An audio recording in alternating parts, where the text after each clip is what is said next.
Thank you for joining us tonight as the Reading League Michigan host, Dr. Abbey Payeur. I would like to just introduce you quickly to her career and her objective for this evening. Dr. Payeur began her teaching career in middle school and elementary school classrooms in the largest school district in Minnesota. She has a bachelor's degree in elementary education, a master's degree in literacy education, a K-12 literacy license, and a PhD in curriculum and instruction from the University of Minnesota. The question, how do we reach all readers, including those with dyslexia, guided her graduate studies. She is currently an assistant professor at Bethel University and prepares undergraduate future literacy teachers. Abbey is passionate about helping teachers bring the science of reading into the practice in their classroom. And I cannot even remember how I stumbled across your dissertation topic, Abbey, maybe online on Facebook. You know, we're all over Facebook. And as the Reading League Michigan loves to have this opportunity to provide a platform for new PhD newly minted PhD colleagues and really dig into what their dissertation findings were. And I was really interested in what Dr. Payeur had studied. So she'll be presenting the findings of her research study, a content and thematic analysis of foundational reading courses in Minnesota's teacher preparation program. So really hearing what's happening in teacher prep from her perspective. And with that, I will turn it over to you, Dr. Payeur. All right. Well, thank you for that welcome. And thank you, all of you, for choosing to spend your evening with professional development and hearing about this research. I appreciate that and appreciate your commitment to literacy and making changes in the areas you work in. So I'll get started by telling you a little bit about the road to this research project. So as Rebecca mentioned, I was a classroom teacher. I've been in education now for 17 years, which is a little bit hard for me to believe, but it is true. As she mentioned, I started teaching middle school and had a bachelor's in elementary ed at that time. And I was always really passionate about literacy and was trained in the whole language method. And at that time, I didn't know a lot about phonics because it was almost like phonics was the last resort, even kind of a dirty word to suggest that students might use phonics. And my professor who trained me was incredible. I absolutely loved her. I connected with her on many levels. She was a fantastic mentor. We still keep in touch to this day. But at the time, the articles she was reading, the research she was reading, was still on board with whole language. And our textbook was a Regi Routman text. And she really, in her books, encouraged us to use our teacher judgment more than what studies said. And at the time, I felt like that was pro-teacher. But when I got into that middle school classroom, I was asked to teach one section for struggling readers. We called it reading strategies. And it was for students who were in the yellow on our state testing, where if we thought that maybe if they had a second scoop of reading instruction, that then they might be successful readers and pass those state tests. And I was excited to teach the class. They gave me a nice small class size so I could really target the needs of individual learners. And what I found was that how I had been prepared to teach reading did not prepare me to teach 6th and 7th graders who could not yet read. So, for example, if I was reading aloud, I found that the vast majority of them could comprehend pretty easily. And I would do my think aloud strategies of questioning and visualizing, predicting, summarizing, some decent things to do. We want to interact with text when we read. And I had really thought through my training that if they could do these strategies and if they were matched with books that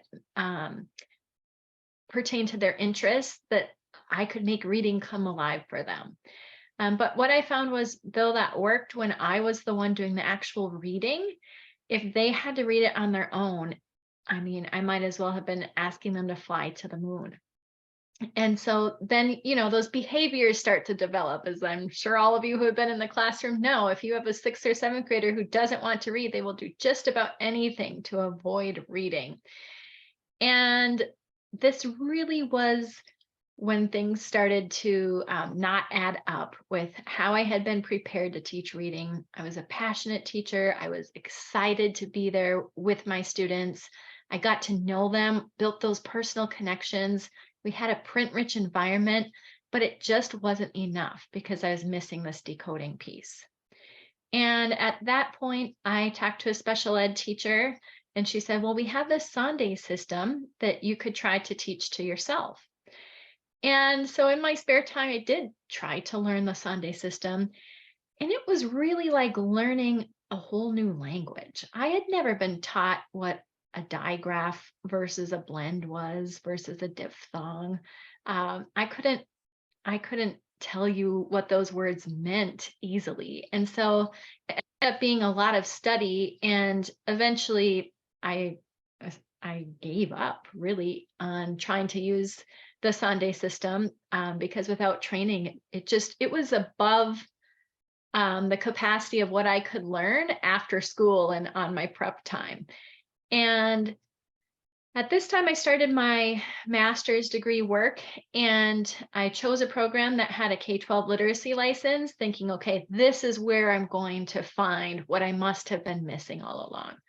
And in that program, we learned the QRI, which is an assessment that does let you know what parts of the word a student is struggling with. But even through my master's program, I had not yet been introduced to a phonics scope and sequence. We learned about the big five. We did read some from the NRP report. The word phonemic awareness was mentioned, but really, how do you implement this? What does a scope and sequence look like? Still wasn't covered even in that master's level program. I switched to elementary school, ran into similar problems. I had a student that I knew had dyslexia from open house, and the mom was desperate for help. And I was an eager teacher who really wanted to help. And I said, I'm working on my master's in literacy, and I'm really hopeful that we can make this happen. But again, I still didn't have those tools to really help her. And so I started the doctoral work a few years later. And that question I had was still, how do we reach all readers? And of course, so I think I started that program in 2018. And at this time, the word structured literacy had been introduced in some state legislation. And the grad department that I was part of was really grappling with, well, what is structured literacy? Does this mean Sunday or Orton Gillingham for all? Or what does structured literacy look like? And so that's where I dedicated a lot of my graduate study efforts into figuring out, what does structured literacy look like? And eventually this led to me being hired at Bethel University, where I was able to align their literacy ed program with with best practices and structured literacy practices. Being a student teacher supervisor was part of my new faculty role. And so this let me see what was happening in the classrooms around the state. And I worked in many, many different districts, but all over the place, I was seeing people still trying to teach reading the way I had been taught to. So we had been taught in whole language, maybe some in balanced literacy. And although a lot of districts had good intentions with balanced literacy, too often there were teachers like me who had been trained in whole language, never seen a phonics scope and sequence. And so it was called balanced literacy, but what we were teaching was really whole language. And this seemed to be true across the state as I was inside of classrooms. So eventually, this led me to the dissertation project. And so today I'll share with you a brief literature review. I'll talk about the theoretical foundations of the study, my methodology, findings, and then recommendations. I'm pretty informal, but I can't see a lot of you. So if you would like me to pause and clarify or ask questions throughout the presentation, I am fine with that. Otherwise, we have time scheduled at the end as well. But if there's something that would just be really helpful to hear right as I'm on the slide, just feel free to unmute, and I'm happy to talk more. So just a little bit of the stats from both the NAEP and the Minnesota Comprehensive Assessment tests. As you might expect, our scores nationally and in Minnesota just continually show that not enough students become proficient readers. So the vast majority of our students are not advanced. Some are proficient, but really most of our students are in that basic or approaching proficient level. And so just another chart showing this information.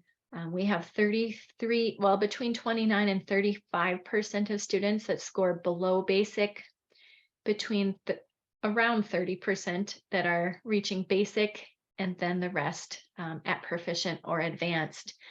And, it's interesting to think about the last couple of decades where we've had No Child Left Behind, we've had the Race to the Top, and we've been professing the fact that we think that all kids should be able to read, and yet we have, between 30 and 60% of kids, depending on what you consider the cutoff score, that aren't reaching that despite concerted effort on many different fronts, and all kinds of money being used for this issue to try to improve these scores, but we're still not there.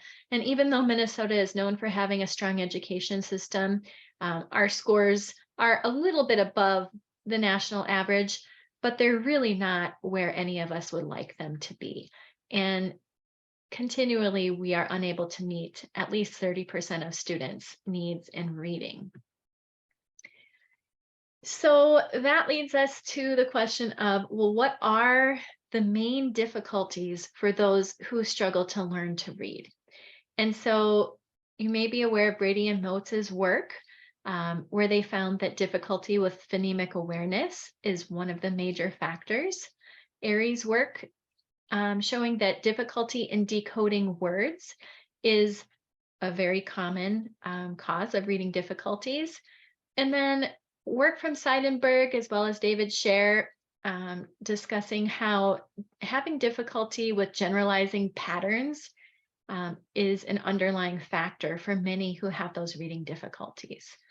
So even though our standardized test scores are showing that at least 30% of students are not learning to read at an acceptable level, many studies, and you can see the citations on the screen there, do show that with systematic, explicit phonemic awareness and phonics instruction, both in Tier 1 and then in interventions for Tier 2, over 90%, depending on the study, it ranges between like 92 and 97%, but over 90% of primary students should be able to hit those grade level benchmarks.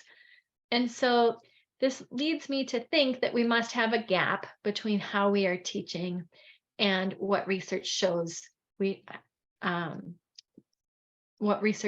can be done if we're teaching using structured literacy methods. And then this leads us to the question of teacher knowledge. So I shared my personal anecdote, but others have written about how teachers don't have that specialized knowledge about how our linguistic system works. And some will argue, well, is that important? And even with that knowledge, does that translate into higher scores, better reading success for students? But really, if teachers don't have that knowledge, there's no way that they can share how our language system works with students. And Buckingham et al. Talk about the Peter effect in language skills, kind of going off of that Matthew effect, but one cannot teach what one does not know. And so the question of the research study became, well, what is it that teachers know through their teacher preparation programs? What are they taught about how reading acquisition occurs? So just a little bit more on what previous studies showed, was that average teacher linguistic knowledge was about 30 to 35% on a linguistic survey of pretty basic elements, similar to the test given at the beginning of letters for those of you who have had that training. Studies also showed that when teachers were given that professional development in linguistics, so things like phonemes, counting syllables, understanding about morphology of the words, that the students in groups that had teachers that were given that professional development scored significantly higher than the control group did. So this is a little bit specific to Minnesota, but I'm guessing your states either have or may soon have similar legislation. But starting in 2016, our state statutes began changing to address the needs of students with dyslexia in particular. But as we know, students with dyslexia need structured literacy, but all students benefit from structured literacy. So our statutes got us on this track by defining the nature and symptoms of dyslexia, and also by requiring that we screen for dyslexia and that school districts address dyslexia by providing resources for students that show characteristics of it, and then that teachers must use structured literacy approaches. And so as someone who was part of higher ed, not as a full-time faculty position, but as a graduate student teaching in a program and as an adjunct instructor in a different program, the conversations there quickly became, well, what is structured literacy? What do we need to be teaching our teachers about this? Continuing on with the literature, of course, we have the National Reading Panel, which I won't belabor because I know this audience is very familiar with the big five: phonemic awareness, phonics, fluency, vocabulary, and comprehension, and their importance. The NCTQ studies, I feel like these studies got off on the wrong foot with how some of the methodological issues that the early ones had. But as part of my prelim work, I did have to take an in-depth look at how the NCTQ did their teacher preparation studies, and they've made a lot of improvements throughout the year. But of course, there are still people that still have that initial impression of those studies and really disregard them. But there are more recent studies. The 2018 review was the one that I included in my dissertation. Was really well done, and a lot of the methodology concerns had been addressed and fixed at this point. But they found that 23% of teachers received scientifically based reading preparation. And more programs were actually incorporating the big five. In Minnesota, we had some preliminary work done at taking a look at how reading was taught. There was collaboration between 4 institutions of higher ed. They got together and they took a look at their syllabi, at their main assignments, and they also did what we might call a PLC, where they took some of the important reports on reading and they kind of jigsawed them and came together to share their results and the main findings, and tried to decide, okay, what do we need to incorporate into our courses? But my study differs in that it's taking a look at what pre-service teachers are taught about reading, specifically reading acquisition in Minnesota. And there's really not a lot of literature out there that addresses that question specifically. I'm hoping that for this audience, the theoretical foundations are a little bit obvious, but we'll go through them here. So we have that 4-part processor by Seidenberg and McClelland, and this model comes from the Texas Reading Program, so a little bit different visual than you sometimes see, but basically showing that phonological processor and orthographic processor really need to connect with a lot of strong myelination between them in order for reading acquisition to occur and for fluent reading to occur. You are familiar, I'm sure, with the simple view of reading, but believe it or not, I had so many years of education before I really learned about the simple view of reading. So although it may seem obvious to those of us entrenched in science of reading now, this was not a given in undergrad or even graduate coursework. So with Goff and Tumner, we know that word recognition times language comprehension is predictive of your reading comprehension. And I think that what's really strong about this model is it predicts over 90, I believe it's either 94 or 96% of the variance. And we just don't have another model. Other models have been proposed and kind of explain some other processes that are important to reading. But those other models just don't quite hold up to the rigor of the simple view of reading that really shows predictive ability or predictive powers of that reading comprehension. And then mixed in with this is Scarborough's reading rope. So you probably are recognizing her elements called out in the lighter colors there. So the phonological awareness, the decoding and word recognition on the left side, and then the background knowledge, vocabulary, language structures, verbal reasoning, and literacy knowledge under the language comprehension side. Next, we have Aries phases of reading.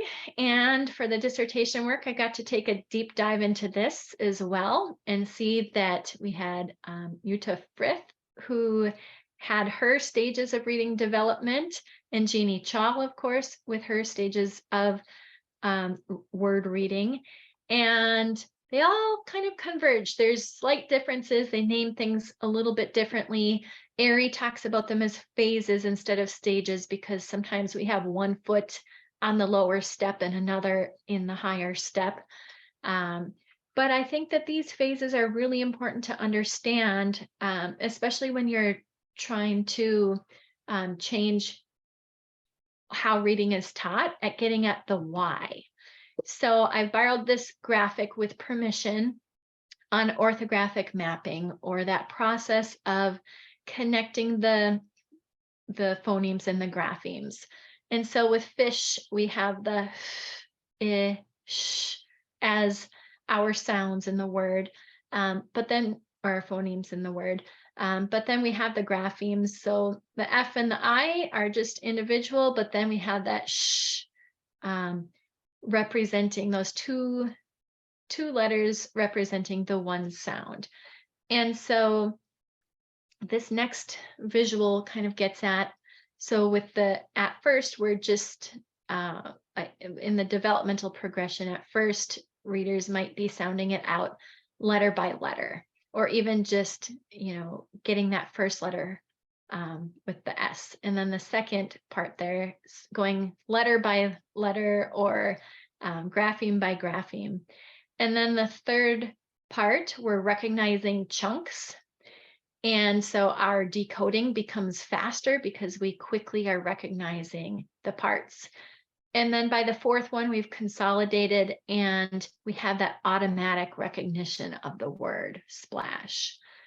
And so I think it's really important to remember orthographic mapping and the role it plays and how we can see that the orthographic mapping is really what leads to fluency. And if we haven't orthographically mapped a word and we're still decoding it letter by letter, that's just, I guess as teachers, that really helps us to know like where our students are in this progression with particular words. And with my college students, I'll always put giant words up on the board. Well, even the word orthographic, which isn't super giant, it's a word that they, have to sound out. They have to go through it until we've encountered it a few times. And then, it doesn't take too many weeks of class before that word is an automatic sight word for them. But just knowing that this is a progression that we work through with words, even when we're adults. Um, Obviously, as adults, we should have a lot of these in our sight word recognition. But when we encounter those new, interesting, really long or really technical words, this is the process we still work through. So those were the theoretical underpinnings of the study. Next, we'll get into methodology. So Minnesota has 29 institutions of higher education that license teachers. 2 of those programs are fully online. The others are traditional or hybrid. Can we pause for 1 minute, Abby? Yeah. Stephanie has a question. Oh, great. I'm jumping back a couple slides though, so I apologize. Sure. When No you were problem. talking about Aries phases and Mhm. Shaw's stages of reading, Yes. do you find that you lean toward teaching one versus the other? When you have limited time, I very few classes with my students. Yes. Do you recommend one over the other? That's a great question. I talk about Chaul as a pioneer, Okay. but I really support Aries' work with her continued work with the orthographic mapping. Mhm. And although there are slight differences, I feel like Aries' work really builds off of the work that was done by both Frith and Chaul.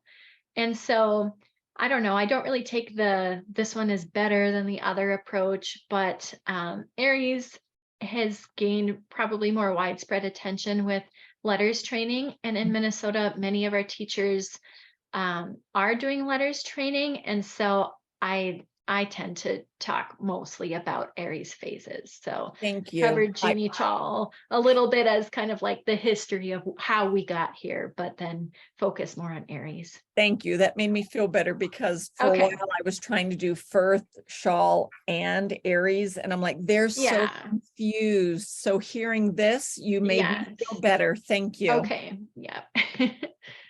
um, So in Minnesota, our licensing board is PELSB, and by state statute, they are required to share the things that they collect that show compliance with state statutes. And so they were able to give me the syllabi that each institution of higher ed had submitted, which was very helpful because, you know, higher ed doesn't necessarily want to be studied. And so I didn't have to get permission from the professors. They were sort of forced, their syllabi were going to be studied just as part of this. And I had permission, of course, from the IRB at the University of Minnesota to do this, and permission also from PELSB, their data steward, reviewed this request and agreed that it was lawful, that I should be able to see the syllabi. Part of the IRB approval included not specifying names or institutions. And so sometimes people are a little bit disappointed that I don't have the institutions by name ranked. That wasn't the purpose of the study. I was really just trying to get a general feel for where are we in this topic. So I included all of the literacy course syllabi for courses that pre-service teachers were required to take that addressed foundational reading. So, this varies by institution, but some institutions require all pre-service teachers to have a special education course, and unfortunately some don't. So if it wasn't required, then I wouldn't count their special ed literacy course, because really I was trying to get a feel for, on average, what do teachers prepared in Minnesota know when they leave their preparation programs? Some courses or some institutions only had one literacy course. Most had 2, a few had 3. So my analysis had 2 steps. First was a content analysis, which I developed off of the work of Krippendorf, and Patton, of course, writes about this too. But the content analysis was a procedure for analyzing the documents and classifying them into categories for analysis in regard to the research questions. And then secondly, I completed a thematic analysis to try to capture anything that is being taught that wasn't necessarily on the rubric that I was using in the content analysis, and more on the rubrics in just a minute. So the main research question was, what are future teachers taught about reading acquisition in their literacy preparation courses? And then I had these sub-questions here as well. So what was alignment like with scientifically based reading acquisition instruction? Alignment with state statutes regarding structured literacy and dyslexia, which are both called out by name in our statutes. And then third, those substantive themes that were not identified by the content analysis. So for the content analysis, I was able to use a rubric developed by Holly Lane, which I'm guessing some of you know that name. She's kind of a rock star in this world. And so it's used by the Cedar Center. They call it an innovation configuration, which was a name that everyone who read my paper said, wait, what is this innovation configuration? So I just refer to it as a rubric because that's essentially what it is. But it takes those scientific elements of reading, and then there's an implementation score there, which I'll get to in just a second. But for each category, there are keywords and phrases in which might indicate that this area is being met. And so as I took a look through the syllabi, I was looking at the course readings, the lecture and discussion topics, assignments, and opportunities for the pre-service teachers to apply what they were learning. And so across the top here, you can see all of the categories. So scientifically based reading research, phonemic awareness, phonics, fluency, vocabulary, comprehension. Integration refers to the fact that we don't do these things in isolation. So are we talking about, where they intersect? And then systematic instruction, explicit instruction. And then I added in some things here on dyslexia and screening because I was specifically looking for where Minnesota is in reaching our goals as set forth by the statutes, and progress monitoring, basically because I wanted to see, are we being taught to assess and take a look at where students fall in a phonics scope and sequence or in a phonemic awareness scope and sequence? And then lastly, are we teaching the reading acquisition models or how the brain learns to read? So a 0 indicated that there was no evidence of the component. A 1 means it was at least mentioned somewhere in the syllabus. A 2 would be that the component was mentioned and there was a minor assignment. So maybe a reading or a short quiz or just a general journal response, such as, oh, read this chapter and then respond. An institution received a 3 if you met that criteria of degree level 2, but then also had an assignment or project for application. So this could be a classroom observation, this could be writing a lesson plan, it could be doing a demonstration of the concept to peers in the classroom, or it could be a directed journal response where instead of just, read and then reflect about this, the directed journal response might, lead the student to have to explain about, a phonics scope and sequence, or describe what systematic explicit instruction looks like. So that way you knew that they had to write about those specific components, not just, read this and then journal. And then lastly, a 4 would be if they took the criteria of the 3, but then also added an application experience with elementary school students. So this could be in their field placements or practicum, it could be in tutoring, but having to try it out with actual students. Because as we all know, there's different levels of learning, right? And if we get to experience it, it's probably going to be something that we take with us into the classroom. Whereas if it was just a brief lecture, what we retain from that, it's hard to know.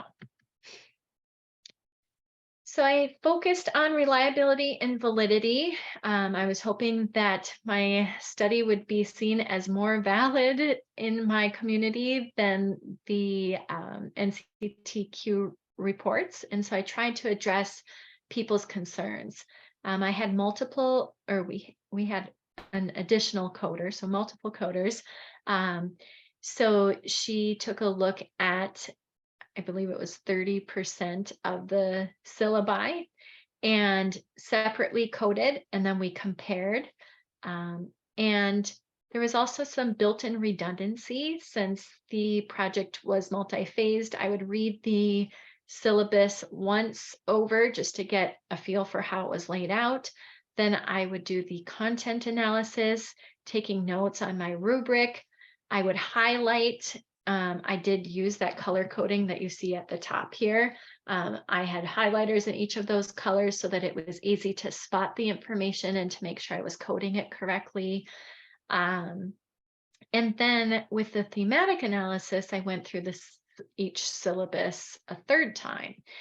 And so that redundancy allowed me to catch any of those human type errors where if you're reading a 25-page syllabus, sometimes it can be easy to get into automatic reading, skim mode. But the fact that we went through it 3 times and had a second coder for about 30, it's 25 or 30%, I'm forgetting the number now. People take a look at that. It just built in some more reliability for the study.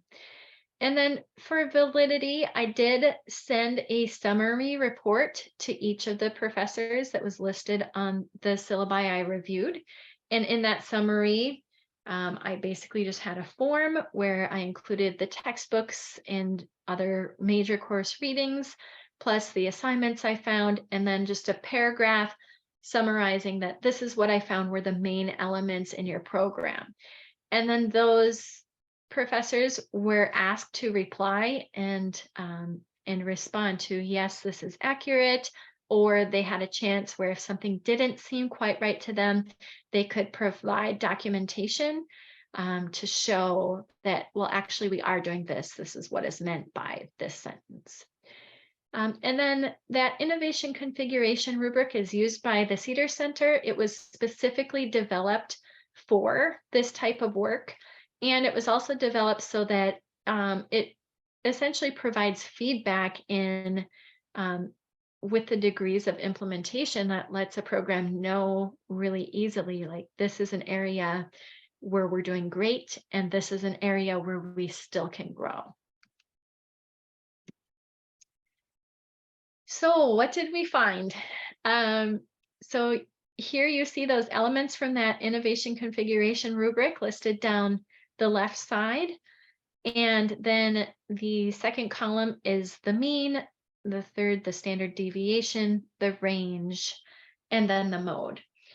And so you can see my green dots there. The comprehension and the dyslexia and screening areas were strengths for Minnesota. The comprehension has 3.1. And remember, our range here is from 0 to 4. And so this tells us that many of the programs had their students teaching a lesson to students that focused on comprehension. Dyslexia and screening were mentioned in every single program. Part of this could be because Pellsby collected the syllabi to ensure that there was compliance with our statutes in this.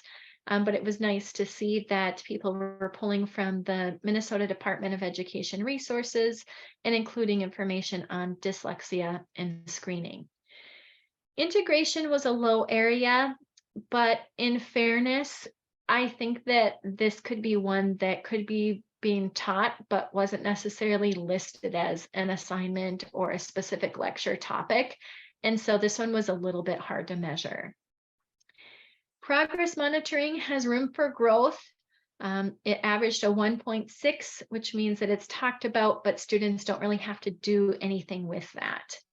And lastly, the reading acquisition models, so things like Scarborough's reading rope, the simple view of reading, Aries phases of word reading development, and the 4-part processor, almost non-existent in our programs. And so this was one area that we could definitely improve upon.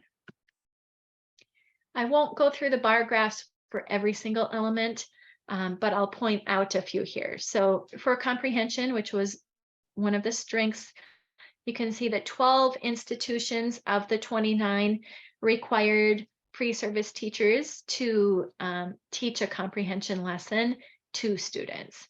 And then that degree level of implementation, 9 additional institutions had them do some significant application activity. So maybe they were teaching a lesson to peers or planning out a unit plan. Dyslexia and screening, here is the bar graph showing the breakdown of our 29 institutions.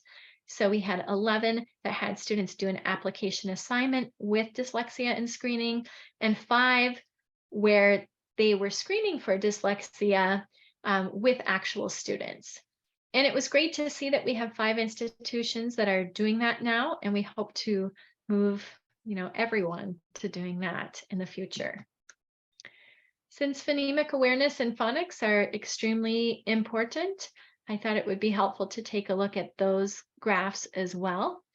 And so for phonemic awareness, you can see that the majority of our institutions fall at that 1 or 2 level. Well, it's close to half. So we have 13, 14, 15. Okay, so 16 at a 1 or a 2. And then about 14 at a 3 or a 4. And so I think that this goes back to the reading acquisition models. If we don't understand how important phonemic awareness is, then it might not be an emphasis in our programs. But if we understand that we have to build those processors, and that for students that struggle to learn to read, that phonological processor is shown to be the one that has a deficit, and that we can build that everyone is able to have phonemic awareness instruction that strengthens that processor. If we don't have that understanding, then it might just be like, yep, this is something to do, but not necessarily an emphasis in teacher prep. For phonics, you can see that 15 of the 29 programs did include a significant assignment on phonics. However, just 5 programs are having their pre-service teachers actually teach a phonics lesson with students. Progress monitoring was one on the lower end. We have 6 institutions doing this with students, 2 that are doing a significant assignment with, but then the rest that just aren't covering this quite thoroughly enough.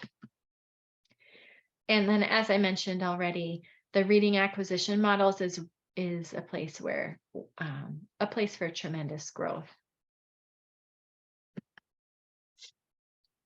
And I have your faces minimized here, but before I move into the textbook analysis, are there any other questions that you'd like me to answer before we move into the next segment of analysis?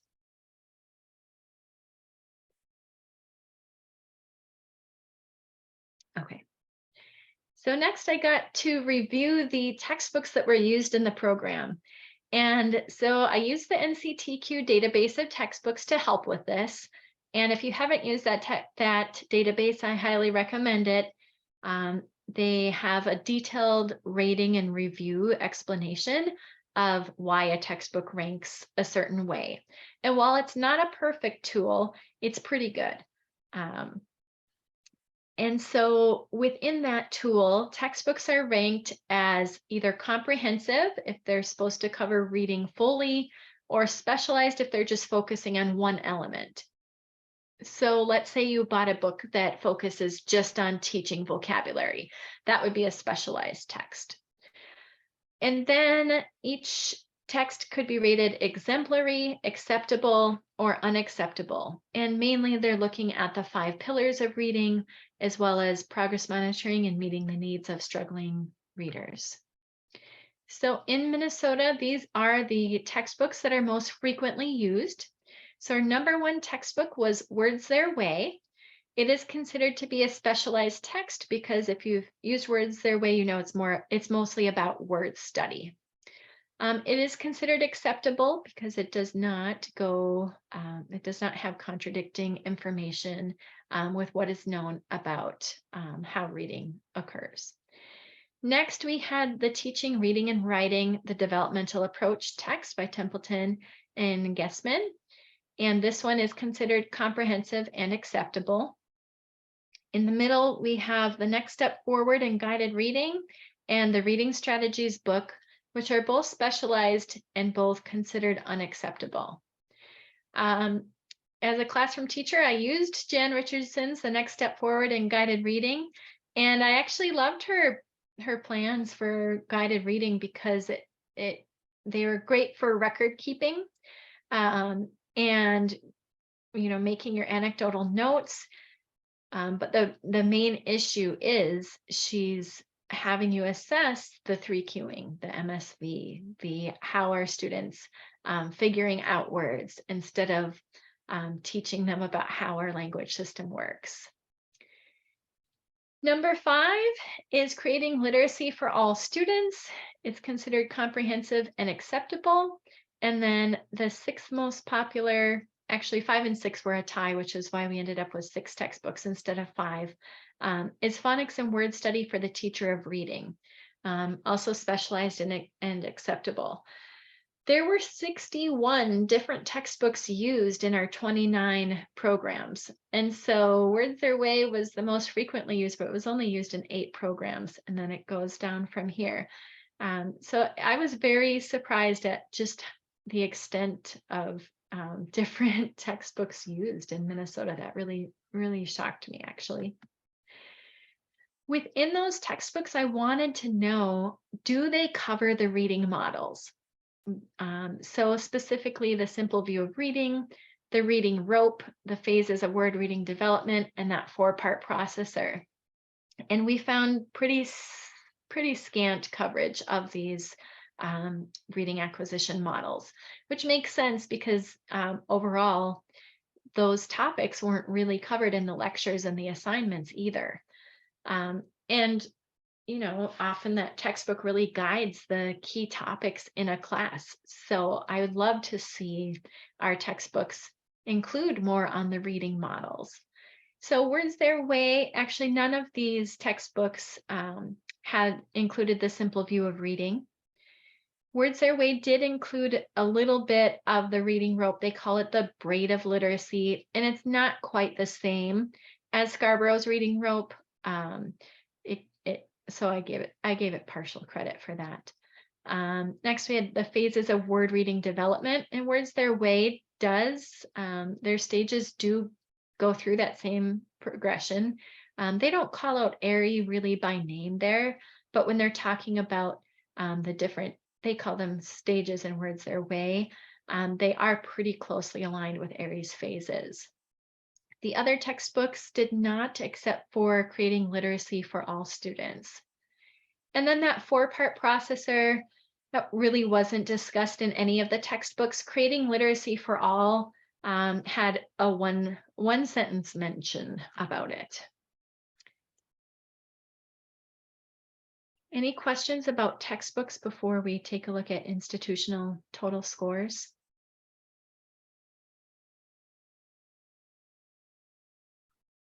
Do any of the textbooks, I sat in on one of the courses, what course was it? Diagnosis and Treatment of Reading Difficulties that we offer on campus. And the textbook was written by somebody in Stahl, and it talks about the cognitive model versus the simple view of reading, which seemed very similar to me. I had not heard that the cognitive model before. Do any of the books, maybe not identify simple view of reading, but refer to this cognitive model?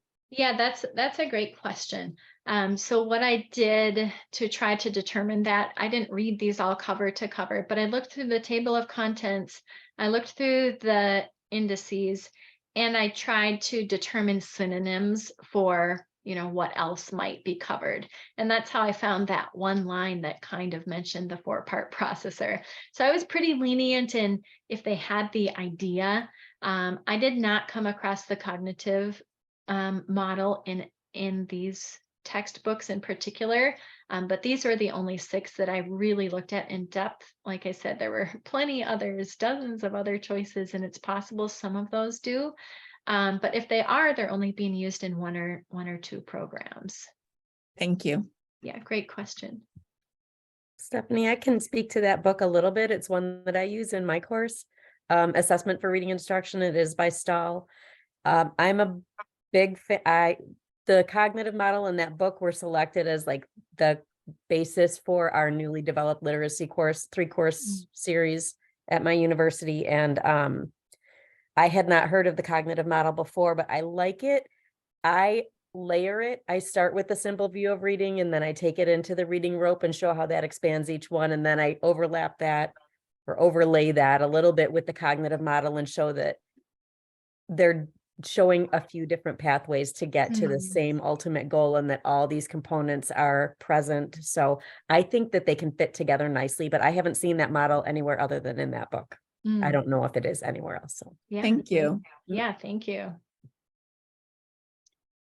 As far as institutions' total scores, so the highest score an institution could receive with degree of implementation was a 46. In Minnesota, we ranged between 17 and 44. The average school's total score was a 26.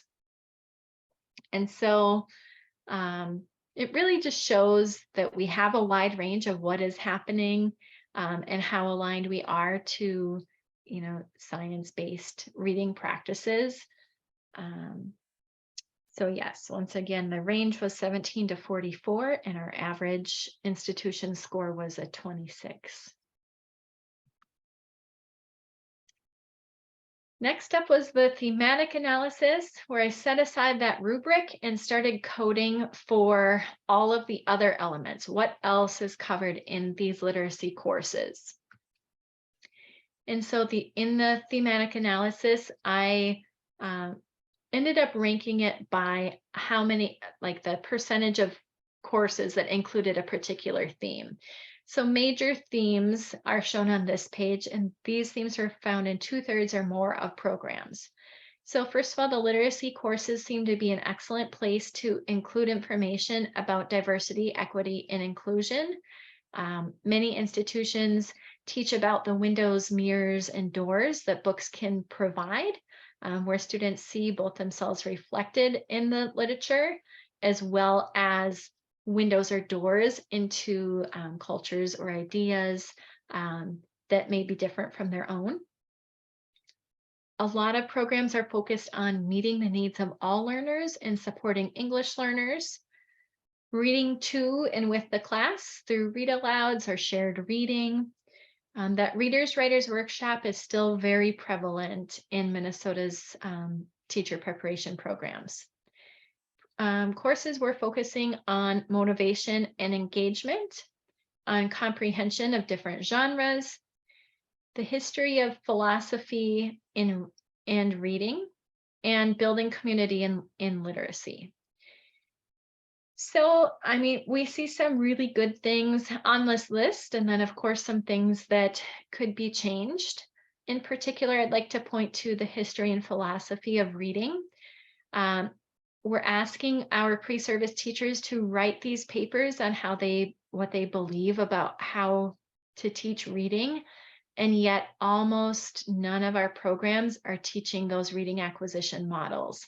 So it's really not fair to ask our pre-service candidates to have a philosophy without showing the full view of how reading occurs. And if we're only looking at the sociocultural view of reading, we're missing how that reading acquisition piece occurs. In this presentation, I don't get into the minor themes, but if you have questions about that, let me know. So recommendations. First, the low-hanging fruit is improving those reading textbooks. We have the NCTQ resource. It is helpful to change textbooks because that is going to, if you choose one that's acceptable or exemplary, it's going to get you on the right track for including the most important topics within your courses. So a big thing that I look for, and I'm sure many of you look for as you're selecting a textbook, is does it include those current reading acquisition models? Is this phonics scope and sequence discussed? This one's really important to me because as someone who didn't get that in her teacher prep program, I see what happens when we don't train our teachers in this foundational element of reading. Does it discuss diagnostic assessment for flexible grouping? So again, that's where that phonemic awareness and phonics scope and sequence are going to come into play. And I already mentioned that, how is it rated on NCTQ? And then taking a look at that simple view of reading or Scarborough's rope, are both decoding and the language comprehension elements thoroughly addressed? As far as the research question about what are future teachers taught about reading acquisition in their courses, it was a strength that the big 5 elements are now included. I have my syllabus from my literacy course as an undergrad, and the big 5 was not mentioned at all. It was mentioned in my graduate coursework, but I could confidently say that just about every program in Minnesota covers the big 5. So where can we continue to grow? We can increase the opportunities students have to apply the book and lecture topics. So some of these are just mentioned in programs. They're the big 5. Let's move to the application level in these elements. Giving information about a phonics scope and sequence, teaching all of those terms and the linguistic elements so teachers feel like they are experts on the language. And then teaching pre-service, well, actually, I'll just jump to this next one here. So with sub-question A, is there alignment with the scientifically based reading acquisition instruction? And as mentioned previously, we have little evidence that this is happening. And so the recommendation would be to include the reading acquisition models within pre-service teacher education. So the study found that dyslexia and screening methods were mentioned and had a degree level of implementation of 3.1. But really, the components of structured literacy and explicit systematic instruction with progress monitoring, those elements were very low. So while we are teaching to screen for dyslexia and the characteristics of dyslexia, the next piece is, so now what? We've identified all of these students. Are we prepared to give them the instruction that they need? And right now, I would have to say we are not. But this would be a recommendation of a place where we could improve. And then as far as themes go, it's wonderful that programs have been designed with a lot of intentionality to meet the needs of diverse learners. Scaffolding, the gradual release of responsibility, and differentiation are well covered, and that's a strength to retain. The importance of active engagement, student choice and agency and motivation, another strength to retain. Our teachers are our future leaders.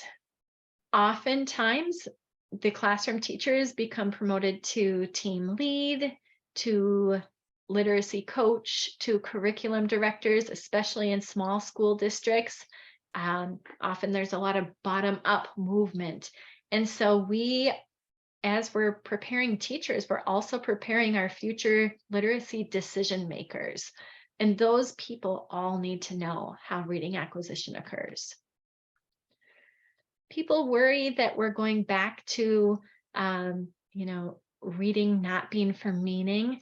But really, I love this quote from Isabel Beck, who says that good literature can actually become the basis of reading instruction sooner if we don't depend on it in the beginning. In the picture here, you see both pre-service students and elementary students working with phonics activities. and phonemic awareness activities in these pictures. And really, I chose these pictures because this type of learning should still be engaging. It should still be student-centered. It should still be active learning. It shouldn't just be the teacher talking all day. There are so many ways to get kids involved and excited and passionate about reading. And you really can't beat the motivation they will feel when they can actually read the words on a page. So I'd be happy to take any questions that you have. And then I was planning breakout rooms, and I'm not sure if we have added any more members. If not, maybe we can just talk about these questions whole group too. I'm just curious about how this information applies to your role, what role higher ed and SOR play in your area, and what levers you found effective for pressing for change in the context in which you work. So I can put these questions up a little later, but maybe first we'll start with any questions you have about the study or presentation. I had a question, Abby. Can you, I think it was the slide right after Buckingham et al., where you were talking about the teachers that scored higher on the linguistic knowledge, that they had higher, their students had higher outcomes. Can you finish the rest of that? I lost it. You moved the slide Oh, sure. before, and I that was connected to the Buckingham study, correct? Yeah, I'll get back to that one. I know it was in the beginning, so I'll keep it in this view for a second here. Certainly. Yes, so I think Okay. that I have my citation in my speaker notes here. Let's see. Okay, so I think that was the Boss and Mather study. So they found that they had the 30 to 35% correct on the basic linguistic surveys. And then McCutcheon's study was the one that matched the groups and did the professional development, and then tested students' results at the end too. And I can send you that full citation later if that will be helpful. I would, and there's a purpose for that question, because there's been a lot of press with letters not getting student outcomes, and it is getting pretty ugly in my state. Sure. And just having that. Yes, I would love to share that study with you. Citation I'll do is so. super powerful for me, because for lots of reasons, I was like, I needed that today. Okay. Did you, Rebecca, Sorry, when I you was get a that, couple can you hours too email it late. out? Yes, Abby. Yes. So, yeah. Yes. Absolutely. You know what? I'll just paste it. I'll post it really large on the Michigan Reading site. Yes. Yeah, and if I'm remembering correctly, the study or the linguistic survey that they're using in that study is very similar to I think that it was Louisa's, one of her iterations, maybe not the current one used in letters, Certainly. but very, very similar. Yeah, I'd love to unpack that into a meme of some sort, a creative graphic. Thanks so much for delivering that to me tonight. It's a gift. Yes, you are welcome. Other questions? I don't really have a question, but I so thoroughly enjoyed everything that you presented tonight for several reasons. One, it hits home with me 100% as a new assistant professor who's finishing her dissertation right now. Good job. Such a similar theme to what you studied. I'm looking at teacher preparation programs and how they prepare teachers to teach writing. So a lot of parallels, and I really enjoyed seeing your presentation as I'm in the final analytical stages, and it kind of gave me some ideas of different things to look for. So I appreciate you sharing that. Great. Good luck to you. Congratulations on getting to this stage. It's exciting. It has been a long time coming, but we're going to get there. And then I also really appreciate what Rebecca was just talking about, and we're in the same state. So I know of the disagreements of which she's referring to. Sure. of what she Let's speaks. also add Um, to the fact that she's also on our board. She Yeah. came in late, so we have just Sure. been Okay, great. glad to add. Thank you. Yes, I apologize for being late. Okay. So I spend a whole entire class period in this course that I developed last semester, just teaching our future educators what short vowel sounds are and long vowel sounds are, because Mhm. they weren't taught. Yes. I was taught phonics. I was taught decades ago. Sure. I, wrote a letter to John Denver and made sure that I put the appropriate long line over the I in my maiden name so that he would know how to say it, because of course he was going to say my name as an 8-year-old. And they get a kick out of that story too, but they were never taught that. So Yeah. it's a definite mindset shift for us Yes. to be aware that we can't fault them for not having this knowledge when they were Mhm. never taught in the first place, Mhm. and that it is Yes. okay for us to be explicitly teaching them. If we Mhm. expect them to turn around and do it for their own students, we can't expect them to know how without being explicit ourselves. And that's also good modeling for us to be doing for what we expect them to do. So after our review just in class today, again, of blends and digraphs and using Elkonin boxes, and we were doing some phoneme segmentation and counting phonemes. And they think it's so easy when we do the word cat. And then I give them the word boxes and they're like, wait, what? Wait a second.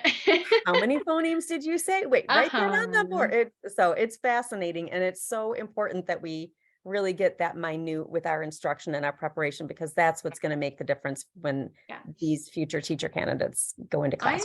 I also, this is just anecdotal, I don't have a study for you on this, but I also think it's going to help with teacher retention, because when teachers really feel like they're experts and that they're making a difference in helping students be successful in reading, I mean, that feels good. You're going to want to stay in the profession. I mean, there's clearly other issues that need to get worked on too, but I do think it will be a positive contributor to how effective teachers feel they are, which will increase satisfaction. Absolutely. I was just writing about that today, that same thing. I was trying to unpack one of our CEDAR goals related to like attracting and retaining teachers. And I totally agree with you. I was thinking about the self-efficacy, and, I am looking at that teacher shortage lens through exactly what you're talking about. So I appreciate hearing your take on that. Thanks, Kara. I was just going to pop in and say, I just met with this afternoon our relatively new superintendent, who is outstanding. And that is what he was talking about, we need our teachers. He says, we have knowledgeable teachers. We need to increase their knowledge. We need to make sure that they have this alignment. He's very excited about that. And help them understand that we want them to have the knowledge. We want them to be empowered. And that's what this training will do, that he's kind of working through, but to empower the teachers, not, hey, you didn't learn this, but you know what? This is information you need to know. It's okay. You didn't get it, but we're going to empower you now. Yes. And do that. I was curious, and I apologize if I missed it. When you looked at the courses that were incorporating phonics, did you look at, like, for literacy methods? For me, I have 1 3-hour course. And then in foundations, they have 1 3-hour session that covers phonics and phonemic awareness and the alphabetic principle. That's pretty much all they get. So trying to figure, like, there is no time to teach a lot of the things that they really need to know. Tonight I was grading their phonemes, something similar to, I got the idea from Holly Lane, and that's in my foundations class. I would love to be able to do more with that. I would love to be able to do more practice with sound boxes, and I teach them literacy methods, phoneme, grapheme, mapping, so what are colleges, was that looked at all? Well, one suggestion that I saw at some exemplary schools was they'd have that foundational reading course, but then instead of just moving then into comprehension in the next course, They had students do intervention lessons. So say there's a primary practicum and then an upper elementary. I'm not sure how you have it in Michigan, but in Minnesota, oftentimes we have a primary practicum that's supposed to be K2 if possible, and then an upper elementary that's that's 3-6. And so in 3-6, you might focus more on like comprehension with nonfiction text, but then they also are having students apply the foundational knowledge in a case study. So find a student or a small group of students that aren't yet fluent readers, and then let's apply, maybe they still need, let's do a past assessment and see if they still need their phonemic awareness to be built, or let's do a diagnostic assessment and find out where they are on that phonics scope and sequence. Oh, they're really having a breakdown once we get to, this section, diphthongs. They're not understanding that.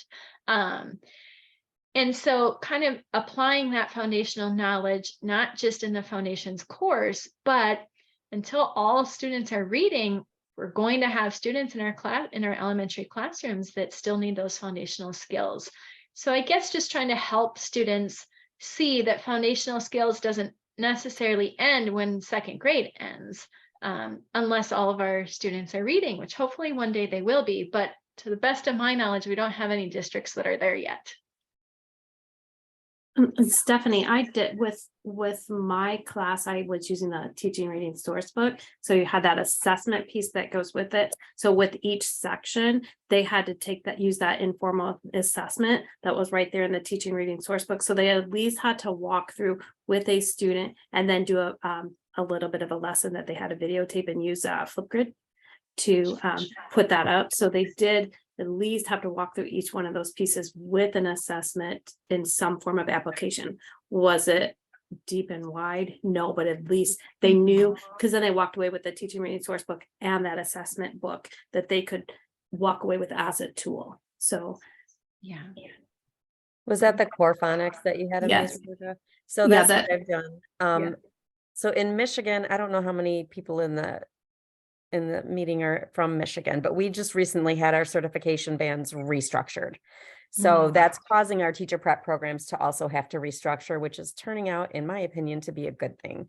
So we have a PK3 early elementary, we have a 3-6, and then you can do both of them in dual certification. You can add on a special ed or an EL or some other kind of thing like that as well. So in my program, I teach at Saginaw Valley State University, and we have developed a 3 literacy course sequence. Great. So it depends on which certification bands they're pursuing. I teach the middle and upper elementary literacy methods courses. So I'm not 100, and each one has field experiences tied to it as well, which is fantastic. So in the first semester for the upper elementary, they have to teach a reading comprehension lesson, which I was chuckling about because you said that's one of the most common things. They also have to teach a writing lesson because we're trying to bring that balance between reading and writing to be a little stronger. By the time they get to their last semester before student teaching, they're in the middle elementary, and I get everybody in that class because it's focused on 2nd, 3rd grade. So if they're getting early or later, they end up in that class. So I've put the spin on it to make it an intervention course. So we go through, we revisit all of the terminology in the early developmental stages. We talk about how, as a classroom teacher, your role is shifting from what you have seen before, because intervention is part of your job. And it may not be a one-on-one situation, which every student benefits from. We know this from the research, and there aren't enough hours in the day for a teacher to do that with every student. But so I lead them through 4 assessments. The core phonics is the one that I chose to use because it's available for free. And I want them to have something they can access if they go to a district that doesn't have a good phonics assessment. And so they know how to analyze and interpret it. And then they put that together with words their way, so they can see how encoding and decoding are working together, and a couple other things. And then we develop, with all that information, we analyze and interpret it and develop an intervention lesson that they teach one-on-one to a student in their field. Then they collect data, progress monitor, do it again, and they teach 3 lessons. They do a cycle of 3. So it's making me really happy when I see the results that I'm like, oh, good, we're doing some things right. So that's a good thing. Yes. And I hope Yes, you would that score high on my rubric. it's a brand new class. I can't take a whole lot of credit for, you know, it had to be done because of the state redoing our bands, but I feel like we are really giving our students a good opportunity to see the breadth, and as much as we have time to, the depth of what this is going to look like when they have their own classroom, so that they're prepared to tackle it. And I tell them, like, this is not something you're going to replicate in your classroom, a one-to-one, most likely, unless you go on and become an interventionist. But this is going to give you a really good idea of how you would prepare a specific skill-focused small group instruction. So, Julie, where could I learn more about the bands that you're talking about having to restructure for? Because that's probably a place Minnesota needs to move, and I'd love to see anything that explains about that. I will look for it in just a second. I came from the Okay. Michigan Department of Education before I started this job, so all of this Okay. stuff was happening when I was still there. I can Sure. definitely put a link in there to show in That'd the be chat great. to show you what the new certification bands are. Thank you. And we're in the early stages of the certification exams rolling out. So I'm not sure how we're going to fare. I'm not sure how any university in our state's going to fare right out of the gate, because they have amped up the expectations to align a little better than they Sure. used to with structured literacy instruction. And we do have pending dyslexia legislation that Sure. uses the verbiage of structured literacy. So I keep telling my Okay. students, you're going to be prepared for what you're supposed to know how to do. Yeah. But let me That's look that up and great. I'll put it in the chat.